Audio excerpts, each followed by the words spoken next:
আমাকে ভোট না দিলে ঝগড়া করব। এলাকায় বহিরাগতরা ঢুকছে, নরেন্দ্র মোদীকে আক্রমণ সায়ন্তিকা বন্দ্যোপাধ্যায়ের। বড়নগরের নির্বাচনী দলীয় সভায় আক্রমণাত্মক তৃণমূল প্রার্থী। বিধানসভা উপনির্বাচনে তাকে ভোট দিয়ে নির্বাচিত করতে বলেন সায়ন্তিকা। আরো বলেন, খবরদার, যদি ভোট দিতে ভুলেছো সবার সঙ্গে এসে ঝগড়া করব। পাশাপাশি প্রকাশ্য মঞ্চে সায়ন্তিকার নিশানায় মোদী বলেন, চা বিক্রি করতে করতে দেশটাকেও বিক্রি করে দিয়েছে। শান্ত বড়নগরকে অশান্ত করার চেষ্টা হচ্ছে। বড়নগর উপনির্বাচনে জিতলে খেলার মাঠ সংস্কারে জোর দেব, কর্মী সভা থেকেই বললেন সায়ন্তিকা। मोदी है तो जुमला मुमकिन है, मोदी है तो महंगाई मुमकिन है, मोदी है तो चोरी मुमकिन है, मोदी है तो डकैती मुमकिन है। বলি একটা মানুষ চা বিক্রি করতে করতে আজ দেশ বিক্রি করতে চলেছে, সেই বেলায় কেউ কিছু আওয়াজ তুলতে পারে না। এইখানে এই জুট মিল এলাকার আশেপাশে সমস্ত বাইরে থেকে লোকজন এনে ভর্তি করে দেওয়া হয়েছে। তারা শান্ত বড়নগরকে অশান্ত করার জন্য একেবারে হোমওয়ার্কটা ভালো করে সুন্দর করে তারা টিউশনি নিয়ে পড়াশোনাটা করছে। এই সমস্ত নেতাদের মাথায় অত কটা চুল নেই যত কটা প্রকল্প মমতা বন্দ্যোপাধ্যায়ের আছে। এরা বড় বড় কথা বলে। হ্যাঁ, আমরা গর্বিত এই গরিব মুখ্যমন্ত্রীকে নিয়ে, কারণ এই গরিব মুখ্যমন্ত্রী বাংলার গরিব মানুষদের আবাসের টাকা দিচ্ছে, 100 দিনের কাজের টাকা দিচ্ছে, তাদের লক্ষ্মীর ভান্ডার দিচ্ছে, তাদের সামাজিক সুরক্ষা দিচ্ছে।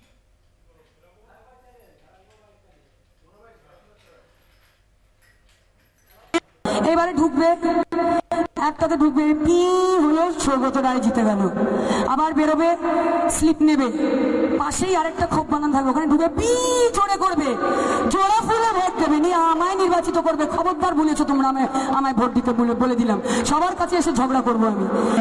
মোদি হ্যাঁ তো জুমলা মুমকিন হ্যাঁ, মোদি হ্যাঁ তো महंगाई मुमकिन है, मोदी है।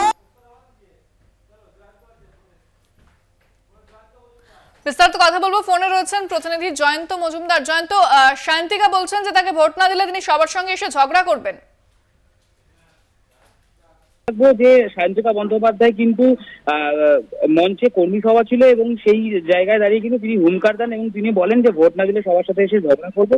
এবং পাশাপাশি সৌগত রায়কেও যেভাবে জেতাতে হবে দমদম লোকসভা কেন্দ্র থেকে, এবং তার পাশাপাশি বড়নগর উপনির্বাচন থেকে কিন্তু সায়ন্তিকা বন্দ্যোপাধ্যায়কে জেতাতে হবে, জোড়াফুল চিহ্নে ভোট দিয়ে কিন্তু দাবি করেছেন। এবং পাশাপাশি তিনি প্রকাশ্যে মঞ্চ থেকে নরেন্দ্র মোদীকে আক্রমণ করেন এবং নরেন্দ্র মোদীকে বলেন, মোদী চা বিক্রি করতে করতে দেশটাকেও বিক্রি করে দিয়েছে। এই ভাষায় কিন্তু আক্রমণ করেছেন এবং এই নেতাদের মাথায় তত চুল নেই যত কটা প্রকল্প মমতা বন্দ্যোপাধ্যায় করেছে।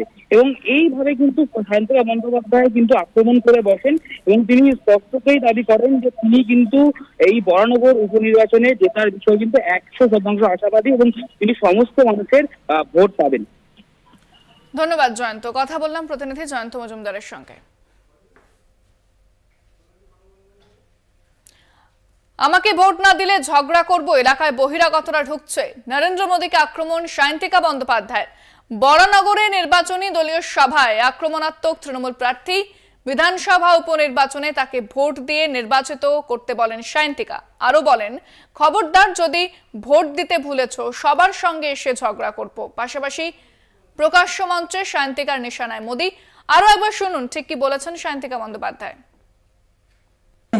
मोदी है तो जुमला मुमकिन है, मोदी है तो महंगाई मुमकिन है, मोदी है तो चोरी मुमकिन है, मोदी है तो डकैती मुमकिन है। বলি একটা মানুষ চা বিক্রি করতে করতে আজ দেশ বিক্রি করতে চলেছে, সেই বেলায় কেউ কিছু আওয়াজ তুলতে পারে না। এইখানে এই জুট মিল এলাকার আশেপাশে সমস্ত বাইরে থেকে লোকজন এনে ভর্তি করে দেওয়া হয়েছে। তারা শান্ত বড়নগরকে অশান্ত করার জন্য একেবারে হোমওয়ার্কটা ভালো করে সুন্দর করে তারা টিউশনি নিয়ে পড়াশোনাটা করছে। এই সমস্ত নেতাদের মাথায় অত কটা চুল নেই যত কটা প্রকল্প মমতা বন্দ্যোপাধ্যায়ের আছে। এরা বড় বড় কথা বলে। হ্যাঁ, আমরা গর্বিত এই গরিব মুখ্যমন্ত্রীকে নিয়ে, কারণ এই গরিব মুখ্যমন্ত্রী বাংলার গরিব মানুষদের আবাসের টাকা দিচ্ছে, 100 দিনের কাজের টাকা দিচ্ছে, তাদের লক্ষ্মীর ভান্ডার দিচ্ছে, তাদের সামাজিক সুরক্ষা দিচ্ছে। সায়ন্তিকা বন্দ্যোপাধ্যায় বলেন যে চা বিক্রি করতে করতে দেশটাকেও বিক্রি করে দিয়েছে মোদী সরকার। শান্ত বড়নগরকে অশান্ত করার চেষ্টা হচ্ছে। বড়নগর উপনির্বাচনে জিতলে খেলার মাঠের সংস্কারে জোর দেব, কর্মী সভা থেকেই বললেন সায়ন্তিকা বন্দ্যোপাধ্যায়।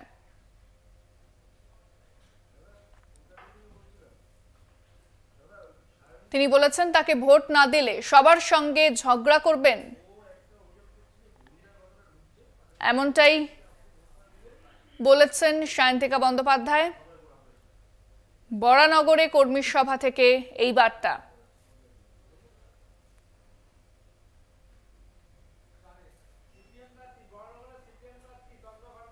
আমাদের সঙ্গে এই মুহূর্তে ফোনে রয়েছেন বরানগরের সিপিএম প্রার্থী তন্ময় ভট্টাচার্য, আপনাকে স্বাগত জানাবো। সায়ন্তিকা বন্দ্যোপাধ্যায় তিনি বলছেন যে বরানগরে প্রচুর বহিরাগতরা ঢুকছেন এবং এছাড়াও তিনি বলেছেন চা বিক্রি করতে করতে দেশটাকেও বিক্রি করে দিয়েছে মোদী সরকার, কি বলবেন? আমি প্রথম কথা সায়ন্তিকাকে সমর্থন করব যে মোদী সরকার দেশটা বিক্রি করে দিয়েছে। দ্বিতীয় কথা সায়ন্তিকাকে এইটা বলবো যে মেট্রো ডেয়ারি বিক্রি করার মধ্য দিয়ে বিজি প্রেস বিক্রি করার ভিতর দিয়ে রাজ্য সরকারও রাজ্যটাকে বিক্রি করে দিয়েছে। আমাদের সঙ্গে যোগাযোগ বিচ্ছিন্ন হয়ে গেছে, তবে যে খবরের দিকে নজর রেখেছি, সায়ন্তিকা বন্দ্যোপাধ্যায় তিনি বলেছেন তাকে ভোট না দিলে তিনি ঝগড়া করবেন সবার সঙ্গে এবং মোদী সরকারকে নিশানায় নিয়েছেন সায়ন্তিকা বন্দ্যোপাধ্যায়। বলেছেন এলাকায় বহিরাগতরা ঢুকছে, নির্বাচনী দলীয় সভায় তোপ সায়ন্তিকার, চা বিক্রি করতে করতে দেশটাকে বিক্রি করে দিয়েছে মোদী সরকার।